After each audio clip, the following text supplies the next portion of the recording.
Peace and blessings. This is Lisa Marie. I'm going to close the chat just right away, but please feel free to leave messages, okay? Because I will open it up again. Let me just hold on a second, ladies and gentlemen.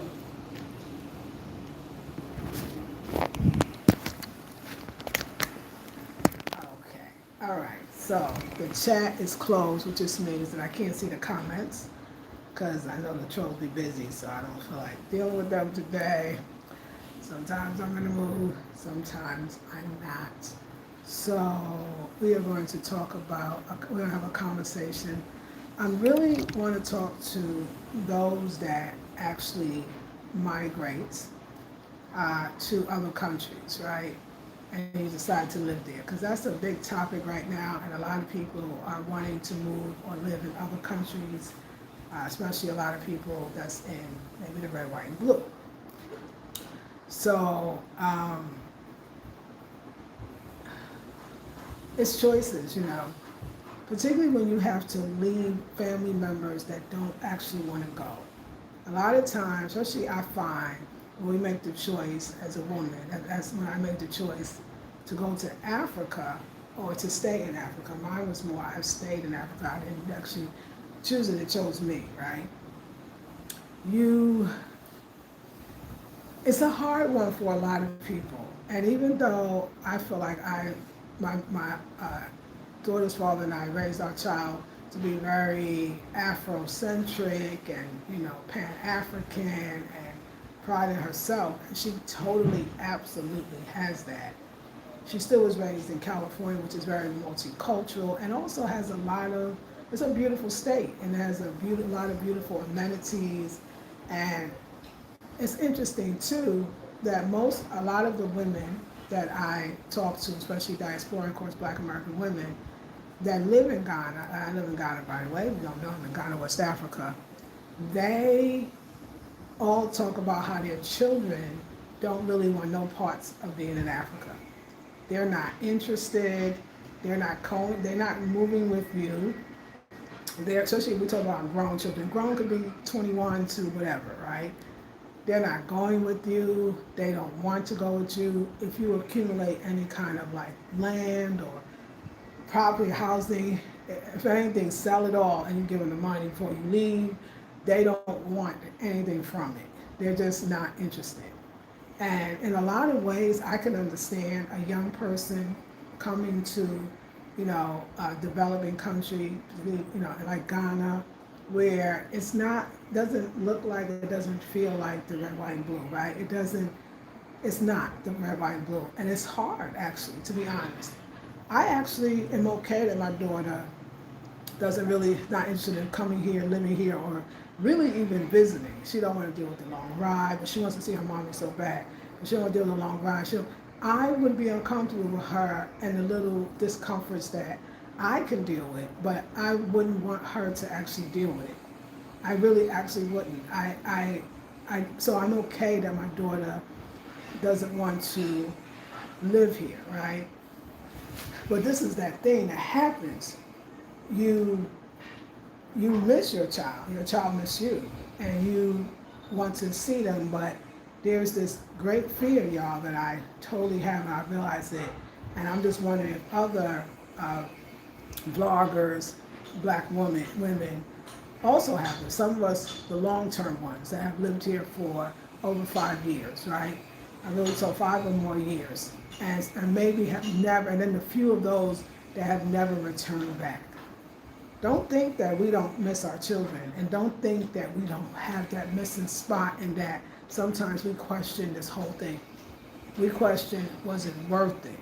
Was it worth it to be away from our families? Was it worth it to be away from our children specifically, right? Because I think a lot of us, and some people can't, but some, we've grown. I left my house in Georgia headed for the Frisco Bay. No, it was actually in Brooklyn, headed for the Frisco Bay, not realizing that that's where I was going, but that's like where I went. I left Brooklyn. I went to Vegas for a short while, like about a little less than a year. Came back 4 months, moved to Cali, which is San Francisco Bay Area, and stayed for 20-something years. Had my daughter, the whole bit, right? And when I left, I was just wanting to travel in 2019, right? And the more that I came back to the red, white, and blue, and I think it could have been the more if I was in Australia, if I was from UK, I think I would have still felt this feeling. The more I tried to come back home, it didn't feel like that I needed to be there. I started being more exposed to the world and realizing there was so much more in the world and how different I felt in the world. And I just wanted to continue to do that.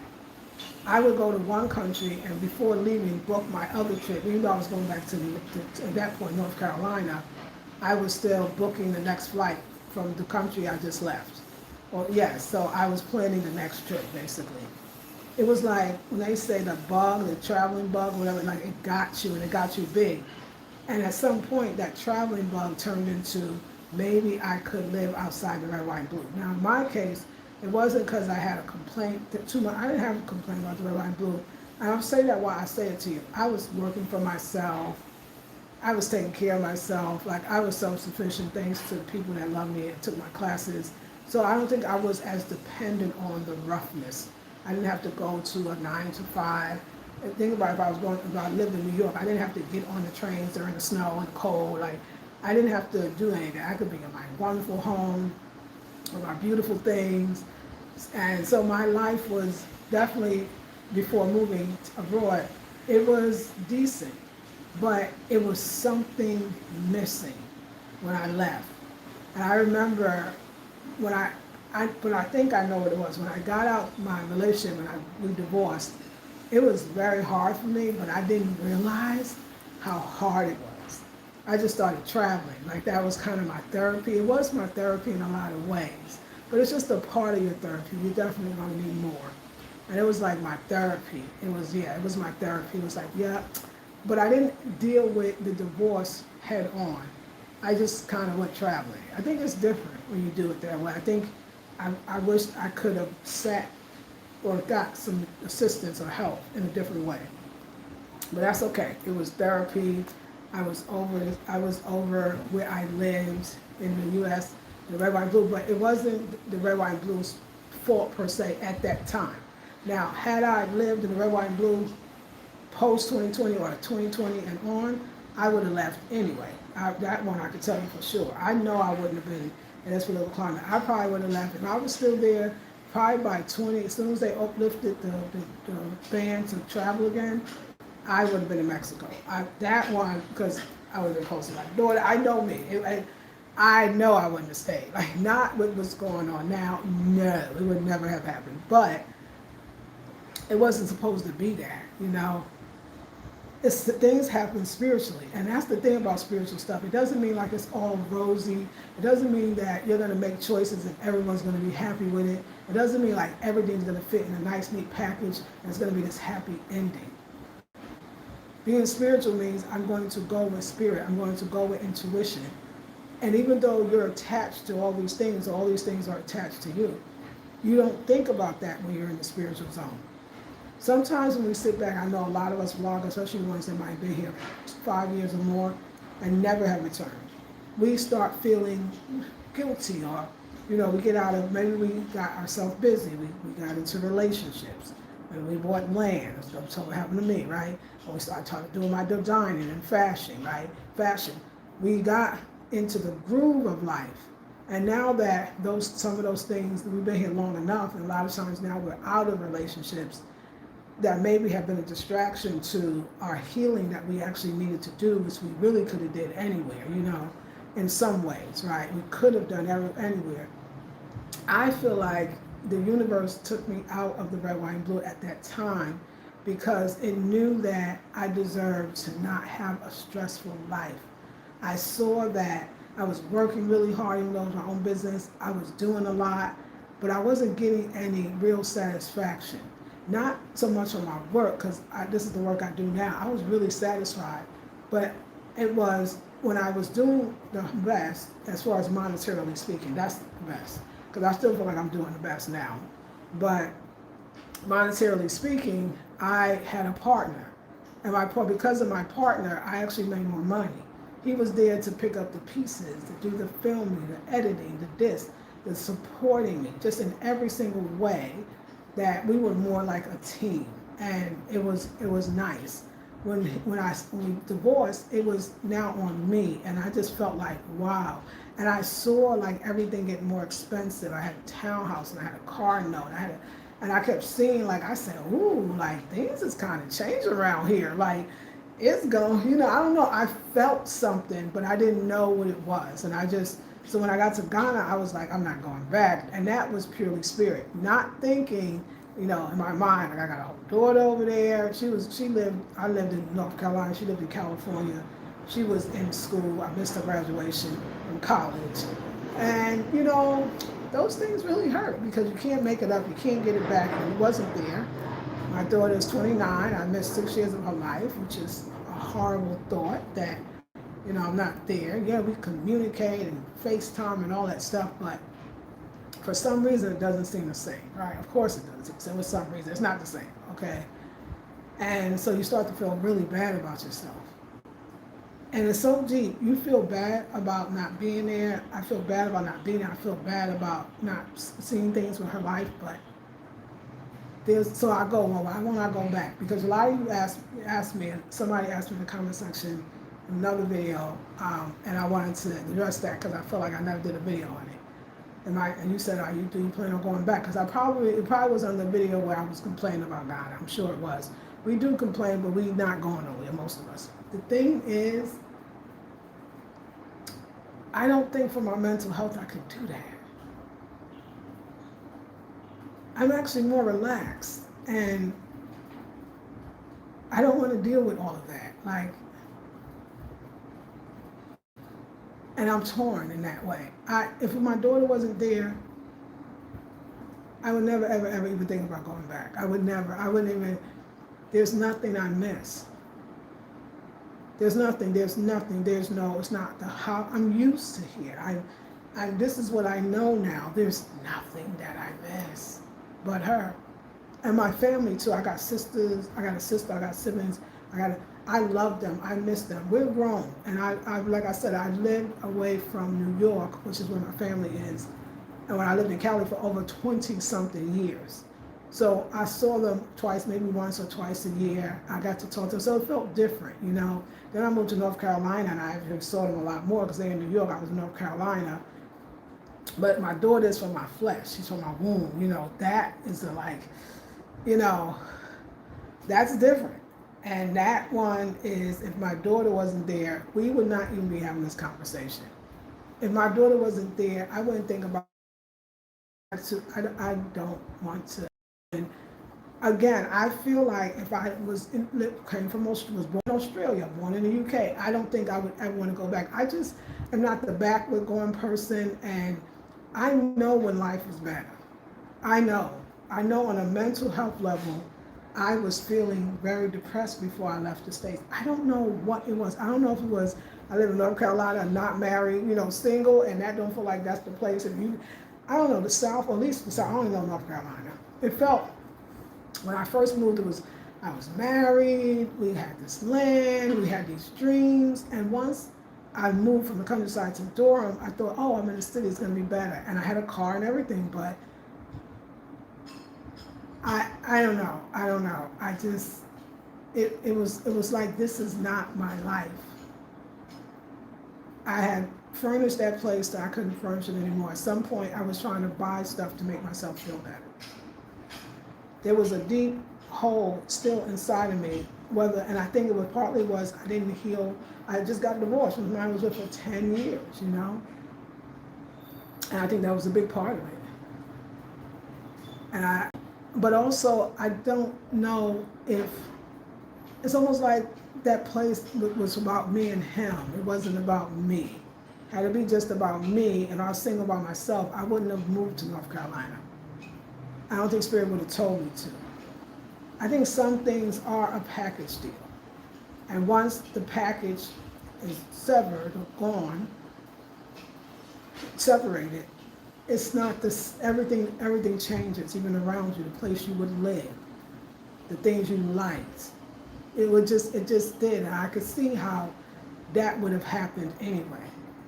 I would have had to find a place that was more, a little more not so old in its traditions. And then look, I come to Ghana, so how hilarious is this? But, and I don't feel that same hole that I'm trying to fulfill, because I feel like here I have more time to think, I have more time to heal, I have more time to go within. That's why I don't want to go back. I'm not stressed out about how I'm gonna pay the rent. I'm not stressed out about the food that I eat. Oh honey, it's gonna be real expensive, and I can't do it, but I can't do it. I can't do it. I don't.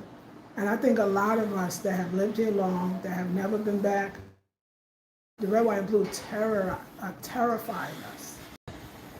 Going back there even more now, it terrifies us. And I think what terrifies us is less about the daily events that is going on.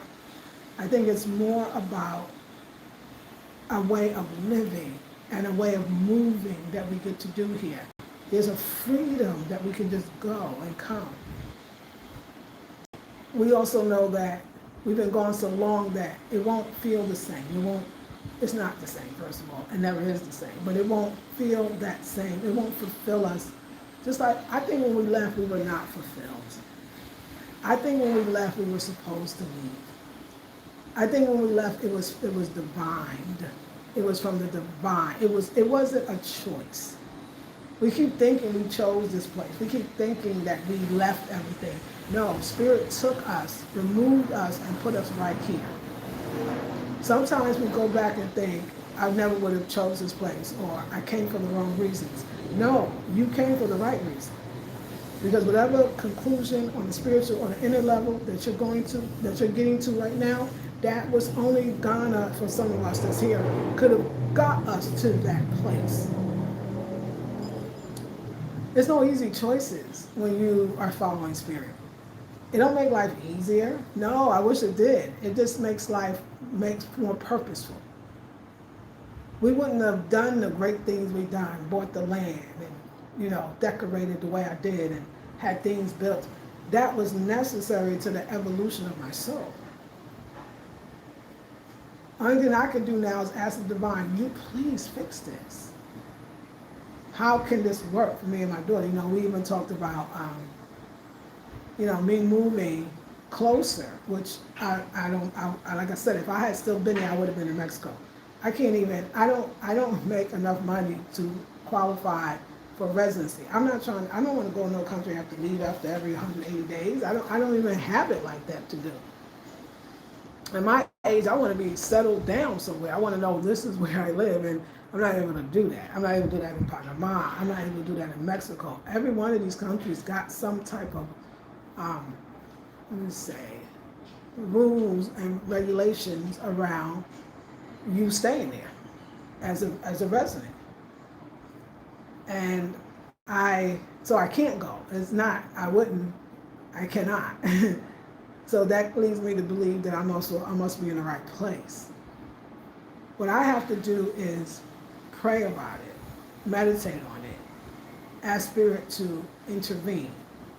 Because Spirit knows what I need, and Spirit knows why I'm here, because Spirit brought me here. I don't care what nobody said, because this was not on the radar. I never thought about it like this. I thought it'd be nice to visit Ghana one day. Like, I was not ever thinking that I was going to be living in Africa. I never thought it. I never thought I was going to be living in Las Vegas when I did. I never thought I was going to be living in California. Some of us, we're terrified of going back. We have anxiety even before we get on the plane. And although we miss our family, a lot of people go back and visit all of the time. And I love them for that. And I would love to come back. I don't want to come back to visit at all, but I would go back to visit with my daughter. When I try to tell y'all, I don't even know how I could explain it. There is nothing in me that want to get on the plane that far away and go there so I can deal with what I'm going to eat, how I'm going to afford it, the housing, the stress. I don't. But except my daughter. That's what's in me to go back to visit, by the way. And I know one would say, well, why haven't you visited? So many people went back and forth. When I got here, I'm going to be so honest with y'all, I felt so settled. It was like the ultimate exhale. I was able to exhale. And that exhale was so deep.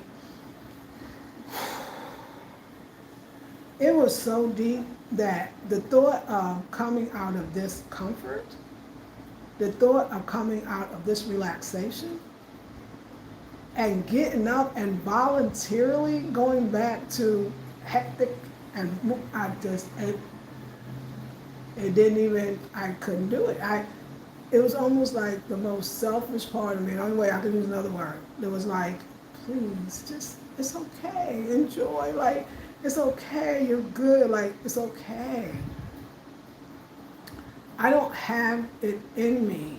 I feel like all that traveling was to get me to here, to be honest, and that's probably why I stopped here. I didn't stop in the other countries. Like, I would go, people would say, do you think you can live there? I would say no. Do you think you can live there? I would say no. But here, apparently, I stayed. If it wasn't for my daughter thing, I would think I made a great choice, particularly as the climate. Although the whole world is one world and it's all affected by the same thing. But in all honesty, I know I'm not, and I know a lot of people that I'm dealing with. We're not feeling it the same way when we're not there. We're not feeling it in the same way. It's like the healing I really needed, it's not gonna take, it's a lifetime. The healing that I feel like we need is a lifetime. So 6 years is not enough, 10 might not, 20 might not be enough, meaning you'll never get to a place where I'm healed, now I can go back. You're not, it don't work like that. And don't get me wrong, just, you deal with that, the music, the water, but I settled the water. Like, everything can be settled. Like, everything, you could work it out. Every single thing. And, first, and it's different here. Before, I felt like I moved to North Carolina, and because I knew I had my ex with me, it was different. Here, I came really alone. I came with myself. I came with my sister friend, but she lived way on one side of town, I lived way on the other. So, we wasn't even close like that anymore, So it was me. And luckily the family introduced me to the first person, and he took great care of me, and then life introduced me to the second person, and he took great care of me as far as the influence in his family, and just all of that was great. And he was very protective, so like, I want to give him some props. So, but I thought, oh my God, I don't have that person, I don't have that family, like, well, what am I do? It's over. Nope. Dumb people that came in my life, they taught me so much. I learned a lot, and I learned how to live here without, in a sense, a man. Don't get me wrong. There's always a man in Ghana that's going to help you. There's always. You're never going to live without a man. You mean a romantic relationship? Possibly. That. But without a man? No. Men are here to assist.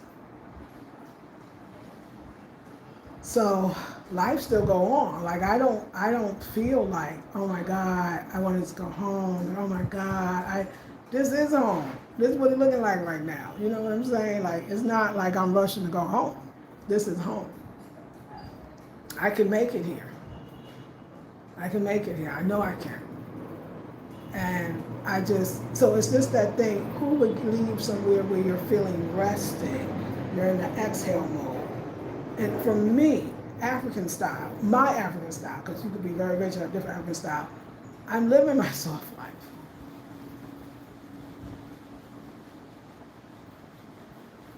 I don't know, like, I just got to pray on the rest, I got to ask the Most High to intervene. I got to follow what the Most High say, whatever that is.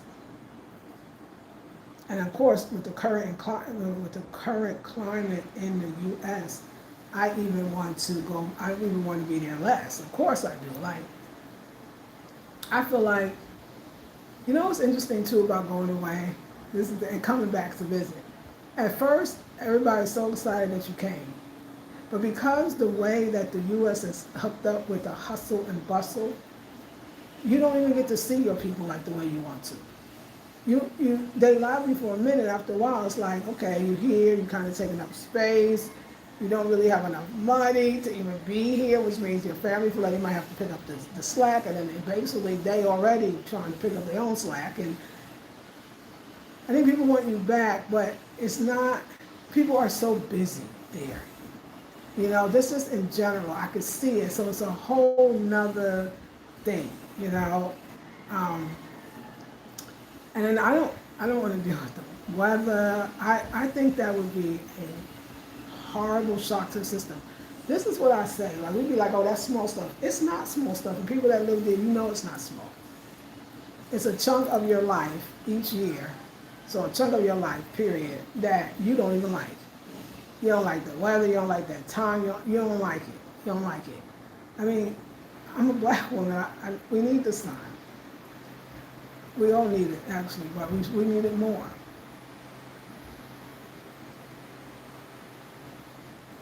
I mean, I have fresh fruits and vegetables, and housing not that much. I mean, if this all went down, like, I can go out to the countryside. I can make it. I can make it. I know I can make it. So, don't be so hard on yourself, my people that have had to leave the family because they were grown, they had their own families maybe. That was your idea to relocate to Ghana and not theirs, or wherever you decide to relocate. It's very, very difficult, and it's no right answer. But, and that's a hell of a sacrifice, you know what I'm saying? That I don't feel like, so let me go deeper. I feel like I would be no good to anybody if I went back. I feel like that sadness and that, it's like indigenous people, right?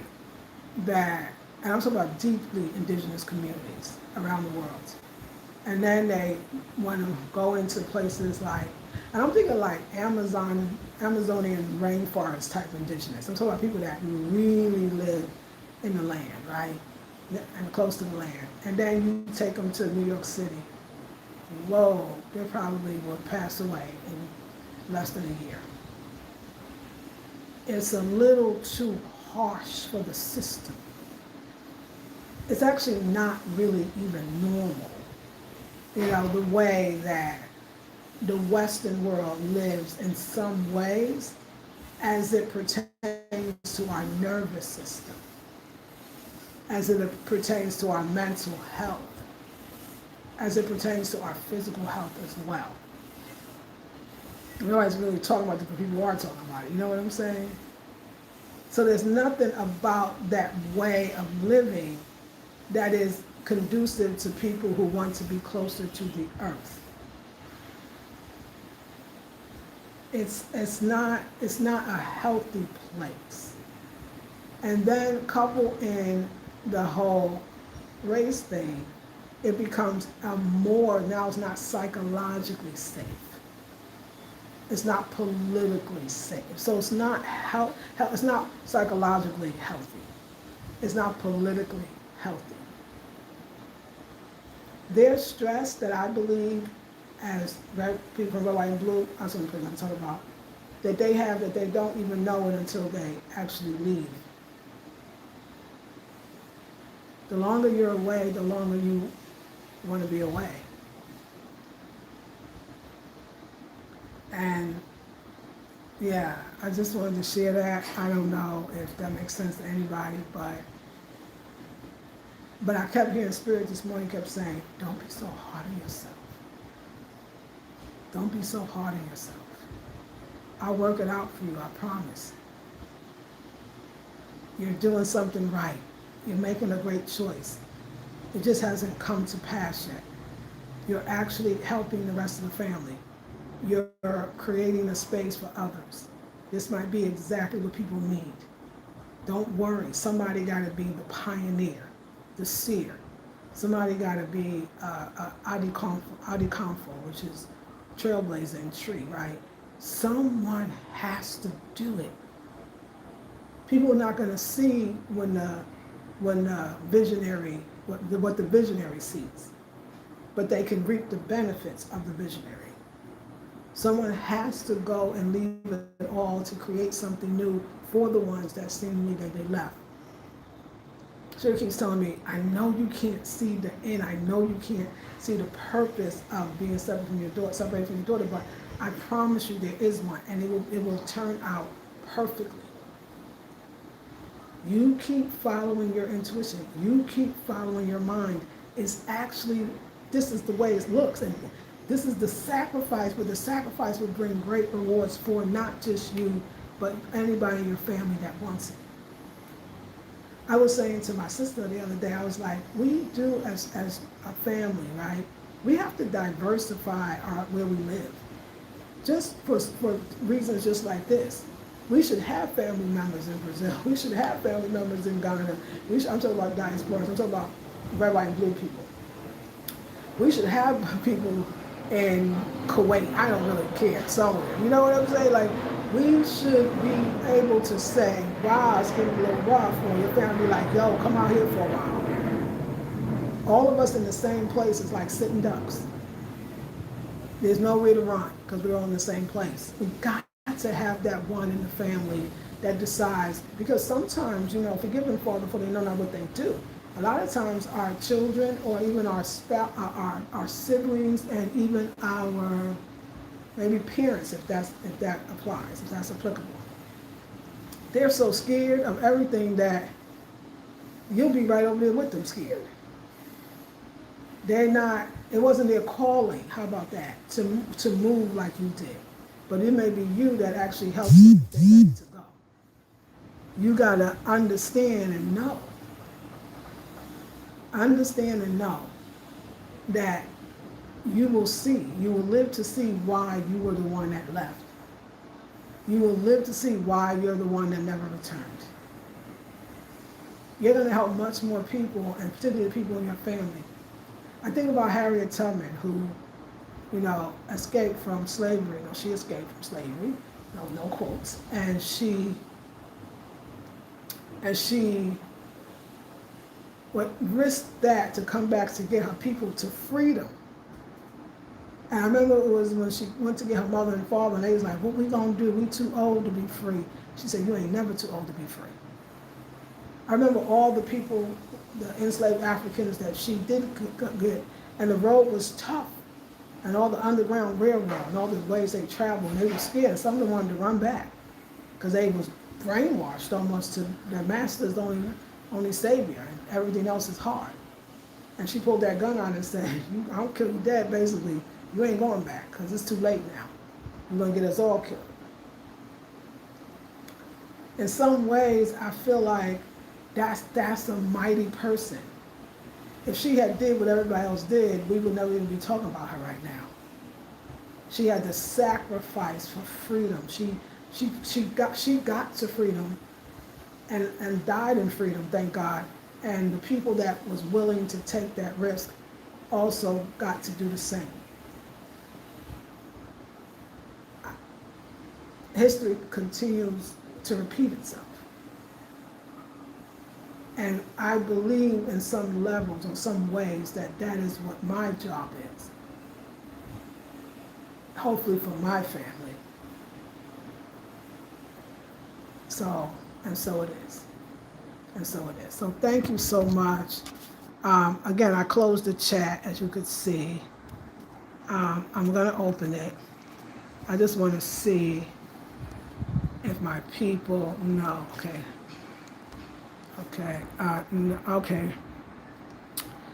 Thank you, Rita Watson. She says, hey, Sister Marie, thank you for your stories and guidance through the years. Be blessed, sis. Thank you. You're about to come to North Carolina. Your hair looks glorious. Thank you, Finer. You got a body of goddess. Thank you. I can help with that. Okay. Real quick. You go. Okay. Okay. You're like, okay. I can feel your pain. Yes. We're like a son. Oh, for real. You should. Yeah. Thank you. Thank you for all of the wonderful comments, Finer. Thank you for even being here. I appreciate you so much. So yeah, y'all. I just want to say, and thank you for all the compliments and everything else. Child, your girl's gaining a little bit of weight. A little bit of weight, but I had a little weight to gain, so it was okay. And I like it. So anyway, I thank y'all for everything, all the love, all the support. Fiona, thank you for just being here this morning. You did not go unnoticed, and I'm so glad I opened the chat. And so, yeah, I hope this helps somebody as you'll watch it later. And I'm going to go eat. So I'll see you in the next one. Love you all. Peace and blessings.